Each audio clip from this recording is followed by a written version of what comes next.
आज हम economic series का लेक्चर 4 डिस्कस करेंगे। जो आज का टॉपिक है हमारा वो है इनइक्वालिटी। तो इनइक्वालिटी में हम क्या क्या कवर करेंगे, एक तो डेफिनेशन देखेंगे इनइक्वालिटी की और देखेंगे क्या रीजंस हैं जिसकी वजह से इनइक्वालिटी एग्जिस्ट करती है। फिर उसके बाद हम देखेंगे इसके मेजरमेंट के क्या तरीके हैं इनइक्वालिटी के, जिसमें हम लॉरेंस कर्व, कर्नट्स कर्व और जीनी कोफिशिएंट देखेंगे। उसके बाद हम देखेंगे कि कौन से मेथड्स हैं जिनके थ्रू हम इनइक्वालिटी को करेक्ट कर सकते हैं। मतलब हम ग्रोथ मॉडल पढ़ेंगे जिनमें जैसे ट्रिकल डाउन अप्रोच है और इंक्लूसिव ग्रोथ, ये दोनों कंसेप्ट आज कवर करेंगे। सो हम स्टार्ट करते हैं लेक्चर को। सबसे पहले देखते हैं इनइक्वालिटी का मेन मतलब, इसको हम अगर मेज़र करना चाहें तो इसको कैसे करेंगे, इनइक्वालिटी है क्या चीज़ है। तो देखो, इसको वैसे तो मल्टीपल डायमेंशंस में इसको मेज़र किया जा सकता है। बहुत सारे तरीके हैं जिसके थ्रू हम मेज़र कर सकते हैं कि हाँ इनइक्वालिटी एग्जिस्ट कर रही है। लेकिन जो बहुत ज़्यादा कॉमन देखा जाता है उसमें 3 डायमेंशंस देखी जाती हैं। 3 डायमेंशंस के थ्रू हम देखते हैं कि इनइक्वालिटी है या नहीं। एक मेथड होता है जिसे हम कंजम्पशन मेथड कहते हैं, एक इनकम मेथड और एक वेल्थ मेथड।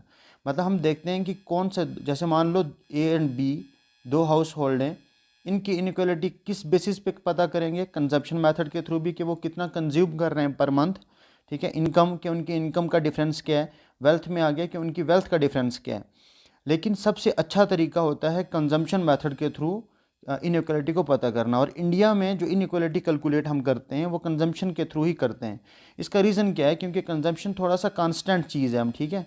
मतलब इनकम जो है वो वेरी करती रहती है, वेल्थ भी वेरी करती रहती है, ठीक है। इसमें चेंजेस होते रहते हैं, ये थोड़ी डायनामिक होती है, ये थोड़ी स्टैटिक रहती है कंजम्पशन, ठीक है। इसी में एक ओकन्स लॉ है, पहले ये डिस्कस कर लेते हैं। ओकन्स लॉ क्या बोलता था, वो बोलता था कि जैसे जैसे इनकम इंसान की बढ़ती है तो जो मतलब कंजम्पशन का बढ़ने का जो पेस है वो कम हो जाता है। मतलब अगर हम इसको इनकम देखें कि जैसे जैसे बंदे की इनकम बढ़ रही है विद टाइम, अगर इनकम बढ़ रही है तो कंजम्पशन देखो क्या हो रहा है, कंजम्पशन उतना ही रहेगा। जैसे मान लो पहले शुरू में किसी की मंथली सैलरी थी 50,000, ठीक है, और बाद में होगी 1 लाख। लेकिन कंजम्पशन जैसे मान लो 50,000 पे उसका कंजम्पशन था 10,000 का जो मंथली कंजम्पशन था, तो 1 लाख होने पे ये ज़्यादा इंक्रीज़ नहीं करेगा, मैक्सिमम 15,000 तक जाएगा, ठीक है। तो जो कंजम्पशन है ना, with increase in consumption, with increase in income, consumption जो है वो लो पेस के साथ बढ़ती है, ठीक है। तो उस वजह से इसका यहाँ से हम बता सकते हैं कि जो कंजम्पशन का बढ़ने का मतलब जो पेस है ना वो ऑलमोस्ट कांस्टेंट रहती है, इनकम ऊपर नीचे होती रहती है और वेल्थ भी, इसलिए हम कंजम्पशन के थ्रू ही मेज़र करते हैं इसको, ठीक है। तो मतलब ज़्यादा रिलायबल है, ठीक है, स्टेबल है उस वजह से। अब हम देखते हैं कि ये एग्जिस्ट करती क्यों है, इनइक्वालिटी के एग्जिस्ट करने के रीजंस क्या हैं। तो ये जनरली 2 रीजंस बताए जाते हैं। एक है कन्वेंशनल रीजन, दूसरा है मॉडर्न, या जिसको हम इकोनॉमिक रीजन भी बोलते हैं। सो पहले देखते हैं कि कन्वेंशनल रीज़न कौन सा है। तो कन्वेंशनल रीज़न में सबसे पहले आता है जैसे किसी को नेचुरल या जोग्राफिकल एडवांटेज है, ठीक है, कि मान लो कि 2 एरियाज़ हैं, तो एक एक एरिया में काफ़ी ज़्यादा रिसोर्सेज हैं दूसरे के मुकाबले में, तो वहाँ से इनइक्वालिटी आ जाती है। उसके बाद होता है कंपैरेटिव एडवांटेज, जैसे मान लो एक सेम एरिया है जहाँ पे सेम रिसोर्सेज पाए जाते हैं, लेकिन एक एरिया में जैसे गवर्नमेंट की स्कीम की वजह से कुछ ऐसा एडवांटेज मिल जाए या फिर कुछ एक छोटा सा एडवांटेज ज़्यादा मिल जाए, तो हैं दोनों के दोनों एरियाज़ रिसोर्स रिच एरियाज़ हैं। लेकिन एक को एडवांटेज मिल जाती है, जैसे मान लो गवर्नमेंट की तरफ से, या वहाँ पे रोड्स वगैरह निकल गई, या वहाँ पे कुछ ऐसी इंडस्ट्री सेटअप होगी जिसकी वजह से जो फैक्टर ऑफ प्रोडक्शन है वो आसानी से मुहैया हो रहे हैं। तो उस वजह से क्या होता है कि ये इनइक्वालिटी एग्जिस्ट करती है कि ये बहुत ज़्यादा प्रॉस्पर कर जाएगा और ये वहीं पर रह जाएगा, ठीक है। तो एक ये रीज़न होता है, किसमें मैं कन्वेंशन में आपको बता रहा था। तो एक आ गया नेचुरल या जियोग्राफिकल एडवांटेज, कंपैरेटिव एडवांटेज, और एक होता है सोशल फैक्टर, मतलब जिसको आप बोल सकते हो एक्सीडेंट ऑफ बर्थ, ठीक है। जैसे मान लो कोई कहीं पे पैदा हुआ है जहाँ पे रिसोर्स रिच एरिया है, ठीक है, जैसे मान लो कोई साउथ अफ्रीका में है, कोई इंडिया में है, कोई J&K में है, ठीक है, कोई केरला में है। तो एक तो वो रीज़न होता है जिसको हम बोलते हैं सोशल फैक्टर, बोल सकते हैं आप एक्सीडेंट ऑफ बर्थ, ये हम अच्छे से डिस्कस करेंगे। और एक है मॉडर्न इकोनॉमिक रीज़न, जो आज का रीज़न माना जाता है। अब इनको थोड़ा सा हम एक्सप्लेन करते हैं कि कन्वेंशनल रीज़न जो था उसका मेन रीज़न क्या बताया हुआ है, मतलब इसमें क्या क्या डिस्कस करना है हमने, और मॉडर्न रीजन्स में देख लेते हैं, ठीक है। जैसे अभी अगर बात करें मॉडर्न इकोनॉमिक रीजन्स की, तो इसमें बताया जाता है जो फैक्टर ऑफ प्रोडक्शन है ना, इसकी वजह से, मतलब जो मेन इकोनॉमिक रीज़न है, जो मतलब फैक्टर ऑफ प्रोडक्शन के ऊपर जो रिटर्न्स मिलते हैं। अब ये फैक्टर ऑफ प्रोडक्शन क्या चीज़ होती है, जैसे मान लो लैंड है, जैसे आपने इंडस्ट्री सेटअप करनी है किसी ने भी, तो लैंड तो चाहिए होगी, लेबर चाहिए होगी, कैपिटल चाहिए होता है, और एक्सपेंडिचर, सॉरी एक्सपेंडिचर नहीं, ये होगा यहाँ पे एंटरप्रेन्योरशिप। तो एंटरप्रेन्योरशिप भी चाहिए, ठीक है, जो सारा सारा अपने सिर जिम्मेदारी लेते हैं। कैपिटल आ गया जो इन्वेस्टमेंट कर रहा है। लेबर और लैंड, अब देखो लैंड पे क्या मिलता है, किसी को रेंट मिलेगा, ठीक है। लेबर पे क्या होता है, लेबर क्या करती है, वेजेस लेती है, तनख्वाहें लेती है। कैपिटल को क्या मिलता है, इंटरेस्ट मिलता है। जैसे मान लो आपने लोन लिया है तो इंटरेस्ट पे कर रहे हैं, तो कैपिटल वालों को इंटरेस्ट मिल रहा है, लेबर को वेजेस मिल रही हैं, लैंड को रेंट मिल रहा है। और जो एंटरप्रेन्योरशिप होता है इसको क्या मिलता है, जो एंटरप्रेन्योर होता है उसको प्रॉफिट मिलता है। उसको क्या मिलता है, प्रॉफिट। अब देखो मॉडर्न इकोनॉमिक रीजन इनइक्वालिटी का क्या है, यहाँ से तो हमें समझ आ गया कि हाँ दो एरियाज़ के बीच का डिफरेंस की वजह से इनइक्वालिटी आ रही है, रिसोर्सेज के डिस्ट्रीब्यूशन की वजह से। तो मॉडर्न रीजन ये बोलता है कि देखो ये कार्ल मैक्स की थ्योरी थी, बाद में एक दूसरे बंदे ने थ्योरी दी, हम दोनों डिस्कस करेंगे। पहले इसकी थ्योरी डिस्कस करते हैं कि वो क्या बोल रहा था। वो बोलता था कि क्योंकि देखो इंडस्ट्रियल रेवोल्यूशन की वजह से इंडस्ट्री ज़्यादा सेटअप हो गई, तो उस वजह से इन चारों का जो था ना, इनके ऊपर जो रिटर्न्स आ रहे थे उसकी वजह से इनइक्वालिटी आई है।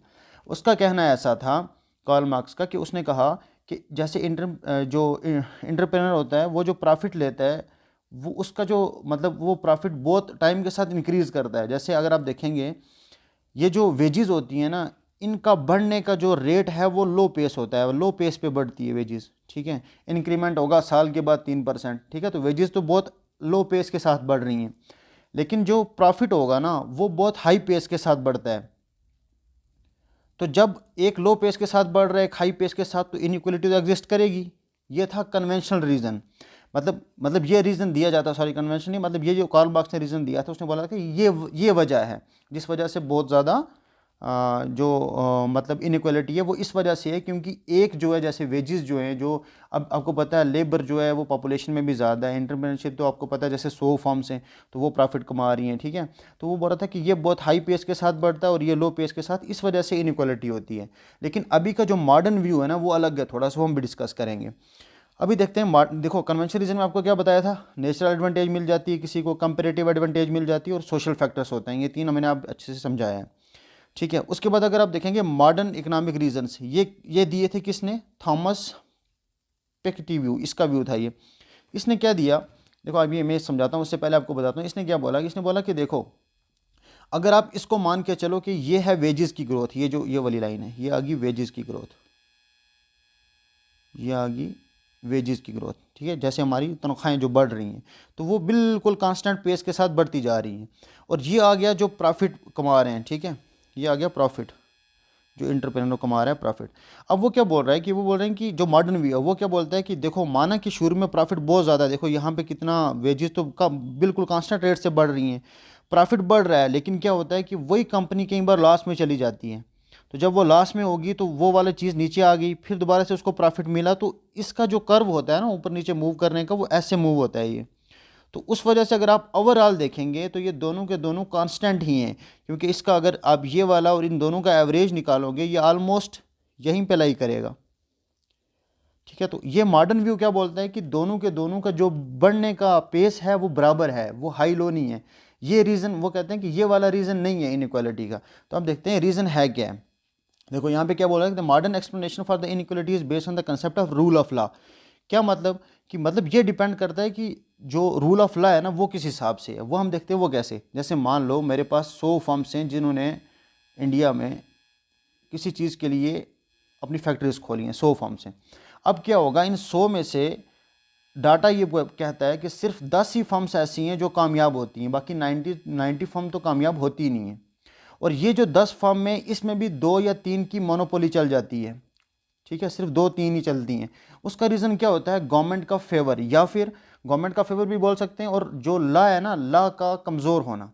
क्यों, मतलब जब तक कंपटीशन नहीं होगा तो कोई भी आके अपना मनमानी करेगा, तो उस वजह से रेट्स हाई हो जाएंगे। उस वजह से सिर्फ अब जो प्रॉफिट 100 फर्म्स को डिस्ट्रीब्यूट होना था वो प्रॉफिट ओनली 10 फर्म्स को डिस्ट्रीब्यूट हो रहा है, और उनमें से भी सिर्फ 2-3 को ही ज़्यादा जा रहा है। तो इनइक्वालिटी का रीज़न ये है, ये नहीं है कि इन दोनों के पेस, मतलब एक का पेस ज़्यादा बढ़ने का दूसरे का कम है, तो इस रीज़न को डिनाई किया गया। इसकी जगह ये रीज़न दिया गया कि मेन रीज़न जो इनइक्वालिटी का है, जो मॉडर्न व्यू है, वो ये है कि जैसे मान लो 100 फर्म्स किसी काम के लिए लगी थी, लेकिन उसमें से सिर्फ 10 ही कामयाब हुई।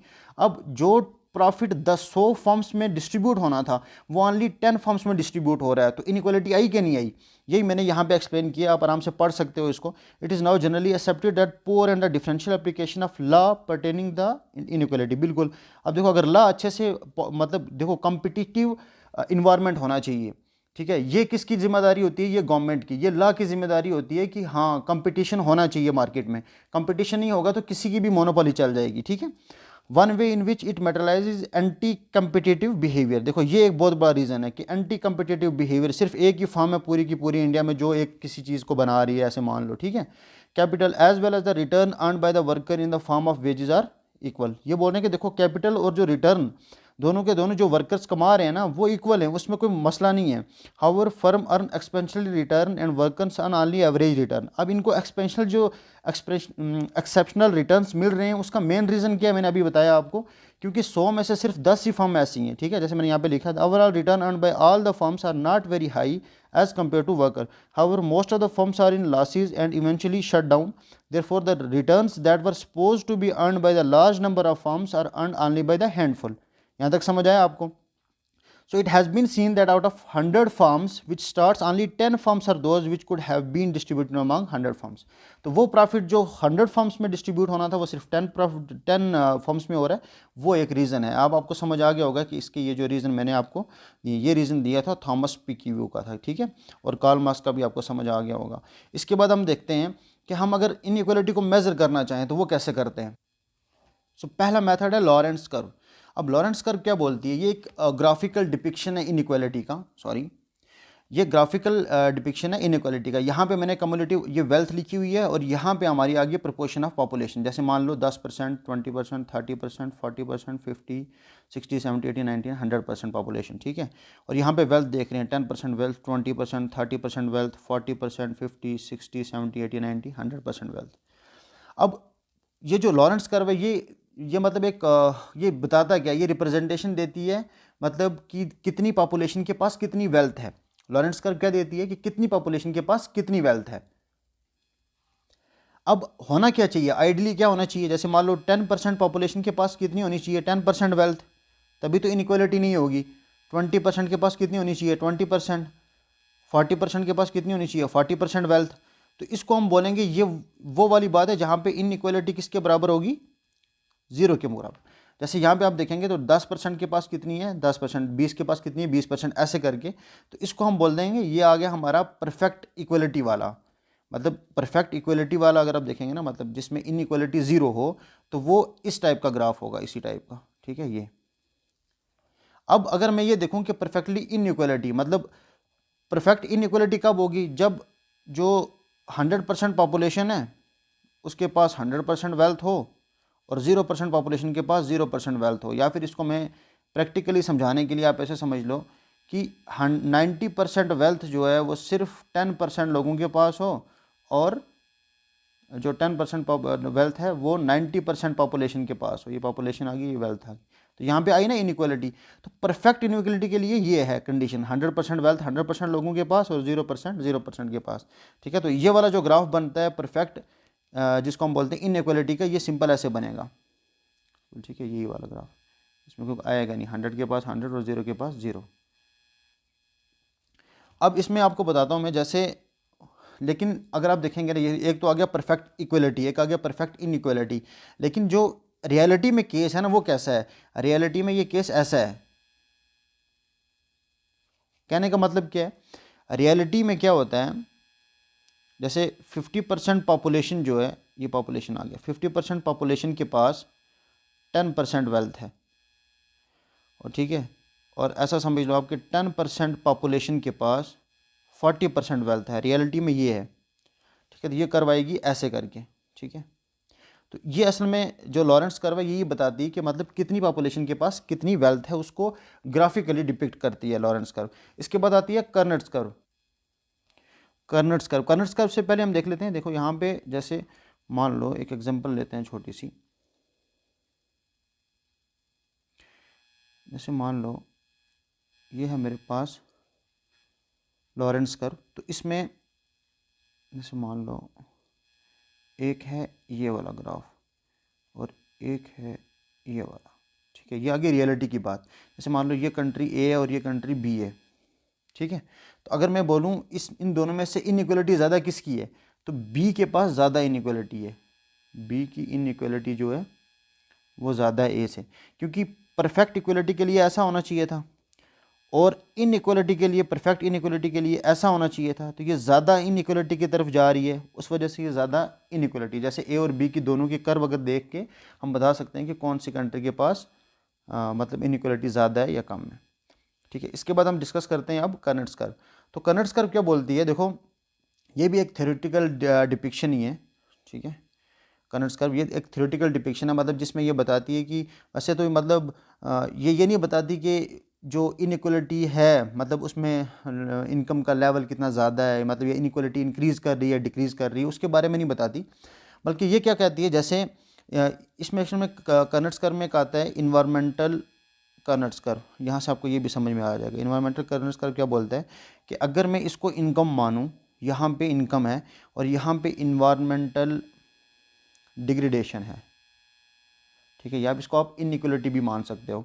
तो ये क्या बोलता है कि जैसे जैसे इनकम बढ़ रही है, देखो ये इनकम बढ़ रही है, जैसे जैसे इनकम बढ़ रही है इन्वायरमेंटल डिग्रेडेशन भी बढ़ रही है, या ऐसे समझ लो इनइक्वलिटी भी बढ़ रही है। लेकिन क्या होगा, एक पीक पे पहुंचने के बाद इन्वायरमेंटल डिग्रेडेशन दोबारा से कम होने लग जाएगी विद इंक्रीज इन इनकम, ठीक है। मतलब अगर किसी की इनकम टाइम के साथ बढ़ रही है किसी कंट्री की, जैसे मान लो पहले 1 लाख थी, 2 लाख थी, 3 लाख थी, 4 लाख थी, 5 लाख थी, ऐसे ऐसे जैसे जैसे इनकम बढ़ रही है, इनकम के बढ़ने के साथ इन्वायरमेंटल डिग्रेडेशन, पहले ये आ गया इन्वायरमेंटल डिग्रेडेशन, ये पहले इंक्रीज़ होगा। जैसे मान लो इसका मैं लेवल मान लेता हूँ अपने से, ये था 100%, ठीक है, मतलब शुरू में 10 था, उसके बाद ये आस्ता आस्ता बढ़ेगा, ठीक है, ये 50 तक जाएगा, 70 तक जाएगा। लेकिन जैसे ही और इनकम बढ़ेगी तो ये दोबारा से डिक्रीज़ होने लग जाता है, जैसे 60, 50, 40। इसका मतलब इनकम, वो वाली कंट्रीज़ आप देखेंगे जहाँ वो हाई इनकम कंट्रीज़ हैं, वहाँ पे इन्वायरमेंटल डिग्रेडेशन टाइम के साथ फिर दोबारा से कम होने लग जाता है, ठीक है। तो ये था कर्नेट्स कर्व। कर्नेट्स कर्व भी समझ में आ गया होगा। जीनी कोफिशिएंट क्या बोलता है, ये सिंपल वही जो हमने लॉरेंस कर्व पढ़ी थी, लॉरेंस कर्व में हमने देखा था कि ये था परफेक्ट इनइक्वलिटी का, परफेक्ट इक्वलिटी का, सॉरी, ठीक है। और ये वाला था हमारे पास जो रियलिटी में केस था। तो ये जो ए वाला एरिया है ना, इसको आप ए मान लो, ए की बी है, बी आ नीचे वाला एरिया, ठीक है। अब मैं बताता हूँ आपको, ये जो कर्व थी ना मेरी रियलिटी वाली कर्व, ठीक है, इससे ऊपर वाला एरिया ए और नीचे वाला बी, जो जीनी कोफिशिएंट निकलता है वो निकलता है ए अपान ए प्लस बी करके, ठीक है। ए वाला एरिया कौन सा आ गया, area between the curve, area between the curve and the line of perfect equality. Line of perfect equality कौन सी है, ये वाली। तो लाइन ऑफ परफेक्ट इक्वलिटी और कर्व के बीच का जो एरिया है इसको ए बोलेंगे। और बी क्या चीज़ है, B is the area between curve and line of perfect inequality. ये आ गई परफेक्ट इनइक्वलिटी की और ये आ गई हमारी कर्व। इन दोनों के बीच का जो ये वाला एरिया है इसको हम बोलते हैं बी। तो जब हम ए अपान ए प्लस बी करेंगे ये निकलता है जीनी कोफिशिएंट, ठीक है। अब देखो जीनी कोफिशिएंट 0 होने के लिए क्या ज़रूरी है, मतलब आप ऐसे बोल लो कि अगर परफेक्ट इक्वलिटी हो जाएगी, परफेक्ट इक्वलिटी, ठीक है। परफेक्ट इक्वलिटी का क्या मतलब हो गया, परफेक्ट इक्वलिटी का क्या मतलब हो गया कि ये वाला एरिया जो है ये ए, ये 0 हो जाए। अगर ए 0 हो जाए तो क्या होगा, 0 अपान 0 प्लस बी, मतलब जीनी कोफिशिएंट कितना हो जाएगा, 0। इसका मतलब जब भी परफेक्ट इक्वलिटी होगी तो जीनी कोफिशिएंट कितना होगा, 0। और जैसे ही परफेक्ट इनइक्वलिटी होगी, परफेक्ट इनइक्वलिटी कब होगी, जब ये वाला एरिया जो है, मतलब ए और बी जो हैं, ए और बी जो हैं, ए प्लस बी किसके बराबर हो जाए, जब ए के बराबर, ठीक है। क्योंकि देखो ये आ गया परफेक्ट इक्वलिटी का, तो उस टाइम पे जीनी कोफिशिएंट कितना हो जाएगा दोनों के, देखो ए प्लस बी की जगह ए डाल दो, ए अपान ए कितना होगा, 1। तो इसका मतलब आपको ये भी याद रखना है कि एक बार क्वेश्चन आता है ये कि परफेक्ट इक्वलिटी की कंडीशन में जीनी कोफिशिएंट कितना होता है, 0, और परफेक्ट इनइक्वलिटी के केस में जीनी कोफिशिएंट कितना होता है, 1। इंडिया का जीनी कोफिशिएंट कितना है, 5.6, ये याद रख लेना, ठीक है। अब यहाँ तक तो आपको समझ आ गया होगा। अब बात करते हैं इनइक्वलिटी को एड्रेस करने का क्या तरीका है, मतलब इसको करेक्ट करने का क्या तरीका है, कैसे इनइक्वलिटी को दूर कर सकते हैं उसका जो, अब इसमें हम पढ़ेंगे ग्रोथ मॉडल। क्या पढ़ेंगे, ग्रोथ मॉडल। ग्रोथ मॉडल मतलब देखो एक तो होती है ट्रिकल डाउन अप्रोच, एक होती है inclusive growth model. Trickle down approach क्या थी, मतलब ये जनरली यूज़ की जाती थी पहले, मतलब आप इसको बोल सकते हो ये ओल्डेस्ट ट्राइड मेथड है, मतलब टेस्ट भी किया बहुत बार, ये सक्सेसफुल भी होता है लेकिन जनरली फेल भी हो जाता है, ठीक है। बहुत ज़्यादा कॉमन मेथड है। इसमें होता क्या है कि जो फोकस होता है ना सारा का सारा वो टॉप पे होता है। किस चीज़ का फोकस? डेवलपमेंट का फोकस। वो कहाँ पे होता है? टॉप पे। तो मतलब बेनिफिट जो है वो डिस्ट्रीब्यूट होता है सिर्फ टॉप पे ही, सिर्फ यहाँ पे ही डिस्ट्रीब्यूट होगा। अब गवर्नमेंट क्या करती है, देखो हमें पता है कि सिर्फ अब टॉप पे क्यों होगा, मान लो ये वाला जो एरिया था ये था हाई ग्रोथ पोटेंशियल था इस एरिया के पास, ठीक है, तो या फिर इन लोगों के पास हाई ग्रोथ पोटेंशियल था। अब गवर्नमेंट क्या करेगी, हमें पता है जो रेवेन्यू इकट्ठा करती है गवर्नमेंट वो कहाँ से करेगी, यहीं से करेगी। तो गवर्नमेंट क्या करती थी, रेवेन्यू यहाँ से कलेक्ट करके जो टॉप मॉडल से, तो उसको डिस्ट्रीब्यूट करती थी कहाँ पे, नीचे। इसकी एग्जांपल आप ऐसे ही ले सकते हैं कि मतलब कोई बंदा है, जैसे आपको गरीब को कुछ खिलाना है, ठीक है, किसी की हेल्प करनी है, तो आप क्या कर रहे हो, रोज़ाना खुद जा रहे हो और एक जाल डाल रहे हो, मछली पकड़ रहे हो और उसको दे रहे हो, ठीक है। अगर मान लो आपको कुछ हो गया या आपकी तबीयत ख़राब होगी तो वो बेचारा तो भूख से मर जाएगा। तो बेस्ट मेथड क्या था कि आप उसको मछली पकड़ना सिखा दो, ठीक है। मछली पकड़ के देने से अच्छा है कि मछली पकड़ना सिखा दो। यहाँ पे क्या करता थे, यहाँ पे ये जो मेथड था ये किस्म का ये था कि मछली पकड़ के देना। करते क्या थे कि यहाँ पे जो हाई ग्रोथ मॉडल था ऊपर, वहाँ से रेवेन्यू इकट्ठा होता था तो गवर्नमेंट डिस्ट्रीब्यूट करती थी नीचे उसको, ठीक है। अब ये जो लोग थे ना नीचे, ये पैसिव बेनिफिशरीज थे, मतलब समझ गए ना, एक्टिव कंट्रीब्यूटर नहीं थे, ठीक है। इनको डिस्ट्रीब्यूट होता था तो मिलता था। तो इस वजह से इनइक्वालिटी क्या हो रही थी, टाइम के साथ बहुत ज़्यादा बढ़ रही थी, ठीक है। जैसे मान लो रेवेन्यू कम हो जाएगा तो इनइक्वालिटी सोचो कितनी ज़्यादा हो जाएगी, ठीक है। तो मतलब ट्रिकल डाउन अप्रोच में जो सबसे बड़ा इशू था ना वो यही था कि जो बॉटम के लोग हैं ना वो पैसिव बेनिफिशरी थे, वो एक्टिव कंट्रीब्यूटर्स नहीं थे ग्रोथ इसमें प्रोसेस में, ठीक है। तो आप यहाँ से पढ़ सकते हैं, it was believe that the best possible outcome could be achieve through the process of focusing in those regions which have high potential for growth. सिर्फ वहीं पे कहते थे such regions for expected to grow fast and their benefits were suppose to be trickle down. Trickle down होता है बांट देना, ठीक है। तो उनको बांटा जाता था नीचे to other deprived regions. People at the bottom are passive beneficiary of the fruit of growth. यहाँ तक समझ आ गया, ये ट्रिकल डाउन अप्रोच थी क्या। अब इसके नुकसान भी आपको समझ आ रहे होंगे। अब इसमें एक मसला और था, जैसे मान लो कि मतलब जो ये डिस्ट्रीब्यूट करती थी गवर्नमेंट, जो रेवेन्यू डिस्ट्रीब्यूट करती थी, अब वो डिपेंड करता था कि मतलब देखो वो बेनिफिट डिपेंडेंट्स तक, मतलब पुअर्स तक तभी पहुंचेगा अगर गवर्नमेंट जो है उसको एक्स्ट्रा रिसोर्स मिल रहा है, पहली कंडीशन, ठीक है। तो मतलब ये जो था ना, ये वाला जो मेथड था, मतलब पुअर के पास बेनिफिट पहुंचेगा, ये डिपेंड करता था बहुत सारे फैक्टर्स पे। पहला फैक्टर इसमें यही था कि मान लो गवर्नमेंट एक्स्ट्रा रिसोर्स कलेक्ट कर रही है तो, ठीक है, या फिर गवर्नमेंट उसको अच्छे से डिस्ट्रीब्यूट कर पा रही है पोर्स तक तो, ठीक है। दो रीज़न हो गए। थर्ड वाला ये था कि अब जो रिसोर्स रीडिस्ट्रीब्यूशन होती थी नीचे, उसकी एफिशिएंसी कितनी है, ठीक है, वो हकीकत में वहाँ तक पहुँच रहा है कि नहीं पहुँच रहा। ये सारे के सारे फैक्टर्स थे, तो उस वजह से ये मसला बन रहा था। अब इसके बाद आ गया इंक्लूसिव ग्रोथ मॉडल। इसमें क्या था कि देखो इसमें वो जो मतलब हमें करना क्या है कि अब सबको, मतलब ऐसा नहीं कि सिर्फ टॉप वालों को, बल्कि वो वाले एरियाज़ जो डिप्राइव्ड हैं, जहाँ पे रिसोर्सेज कम हैं, उनको भी पार्टिसिपेट करवाना है, उनको एक्टिव पार्टिसिपेशन देनी है। उसके लिए क्या करना पड़ेगा, जॉब क्रिएशन करनी पड़ेगी, एनहेंसमेंट ऑफ उनकी स्किल को बढ़ाने के लिए गवर्नमेंट को स्टेप्स लेने होंगे, ठीक है। इंडस्ट्रियल डेवलपमेंट में सबकी पार्टिसिपेशन होनी चाहिए। Reduction of the regional disparities, ठीक है, रीजनल डिस्पैरिटीज़ को कम करना। एक्सेस टू एसेंशियल सर्विसेज जैसे हेल्थ, एजुकेशन वगैरह, वहाँ पे ये सारा का सारा सबको देना, प्रोवाइड करना। उसके बाद वल्नरेबल ग्रुप्स हैं उन पे स्पेशल फोकस करना। रिडक्शन ऑफ पॉवर्टी इसमें था। ये इंक्लूसिव ग्रोथ के सारे एलिमेंट्स हैं जो मतलब जिनके इंक्रीज़ करने से या जिनके ऊपर ध्यान देने से इंक्लूसिव ग्रोथ होगी। उसके बाद generation of opportunities to improve standard of living. तो ये आ गया इंक्लूसिव ग्रोथ, मतलब जिसमें सबकी पार्टिसिपेशन चाहिए। तो अब यहाँ पे पढ़ सकते हैं, inclusive growth focus at making those are the bottom skilled, ठीक है, उनको स्किल, जो बॉटम पे थे उनको स्किल्ड बनाना है, उनको एबल बनाना है, उनको कॉन्फिडेंस देना है, ठीक है।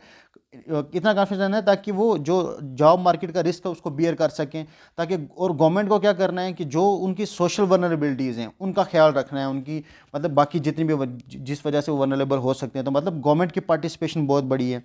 उसके बाद आप देखेंगे inclusive growth involves enhancement of skill, हमने देख लिया, government provision of basic services, ठीक है, creation of such jobs through individual development where people at the bottom can find reasonable job opportunities, ठीक है। The focus is on most deprived, किस पे था, जो पहले जिनको गवर्नमेंट के थ्रू मिलता था, अब उनके ऊपर फोकस होगा। वल्नरेबल ग्रुप्स पे होगा, जो बैकवर्ड रीजन्स हैं, ठीक है, उनको उनके ऊपर मतलब उनके ऊपर ध्यान होगा ताकि इनइक्वालिटी को दूर किया जा सके। अब देखो जो इनइक्वालिटी है ना, ये कोई बुरी बात नहीं है। लेकिन ग्रास इनइक्वलिटी बुरी बात है। देखो अगर इनइक्वलिटी हो जाएगी ना, कंप्लीट इनइक्वलिटी, वो कंप्लीटली अनडिज़ायरेबल है, ठीक है। तो इसका मतलब फिर तो जॉब्स बनेंगी ही नहीं अगर सारे के सारे इक्वल हो जाएंगे। इक्वलिटी होनी चाहिए, लेकिन ग्रास इनइक्वलिटी जो है वो ख़तरनाक है, ठीक है। कि इतनी ज़्यादा इनइक्वलिटी ना हो कि सिर्फ जैसे अभी हो रहा है कि 10% पॉपुलेशन के पास ही 90% वेल्थ है, तो ये वाली कंडीशन जो है ये नहीं होनी चाहिए। तो मुझे उम्मीद है आपको लेक्चर थोड़ा सा बड़ा हो गया, 25 मिनट्स चला गया, लेकिन मतलब मैं चाह रहा था कि ताकि आपको अच्छे से समझ आए ये टॉपिक। मुझे उम्मीद है आपको समझ आया होगा। हमने इनइक्वलिटी ऑल ओवर कंप्लीट कर दी है, तो हमारे 2 टॉपिक्स कंप्लीट हो गए हैं 4 लेक्चर्स में ही। एक हमने पॉवर्टी ख़त्म किया है, दूसरा हमने इनइक्वलिटी ख़त्म किया है। और आप बता दें प्लीज़ कि अगर आपको इसी में किसी टॉपिक में कन्फ्यूजन हो, दोबारा रिपीट करना हो, तो मैं उसके लिए अलग से एक वीडियो बना दूँगा, ठीक है। Thank you so much.